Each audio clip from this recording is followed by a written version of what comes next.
Un passage de l'Internationale argentine de Copie, publié il y a déjà longtemps chez Belfond.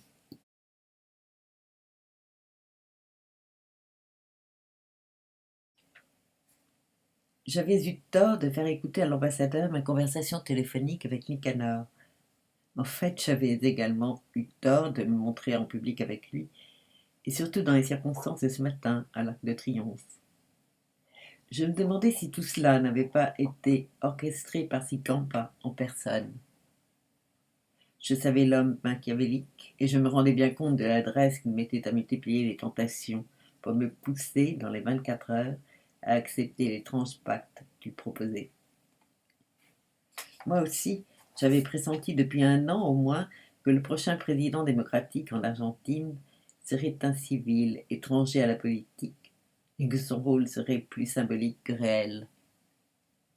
Dans son ombre, l'intelligentsia argentine poursuivrait la tâche culturelle et administrative déjà entreprise. Jusque-là, c'était très bien pensé. Ça arrangeait tout le monde, et en particulier les cerveaux qui tenaient à dessiner du pays et qui aimaient rester dans l'ombre, quelle que fût leur couleur.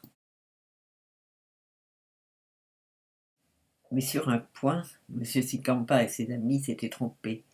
Je ne doutais pas en effet que malgré son apparent isolement en plein cœur de Paris, Nicanor possédait plusieurs conseillers. Ils avaient oublié l'ascendant qu'exerce le Presidente de la Repubblica dans un pays habitué à glorifier ses présidents dans l'exercice de leurs fonctions. Un homme intelligent, même discret, arriverait à posséder un pouvoir potentiel immense. Pour le prouver, il n'aurait qu'à faire des caprices qu'on prendrait aussitôt pour des lignes de force d'une doctrine politique que n'importe quel imbécile peut élaborer en une demi-heure. Mais ce n'était pas ce qui m'intéressait le plus dans cette affaire. Le pouvoir ne m'a jamais intéressé. Ce qui me poussait ce soir à continuer à jouer la comédie était de savoir jusqu'où on peut aller dans un jeu pareil sans y laisser les plumes. Jusqu'à quel point un puceau de la politique comme moi est susceptible de passer pour un illuminé de l'histoire. Et au moindre danger, j'abandonnerai la partie en rendant public le récit complet de mes entretiens avec Sicampa.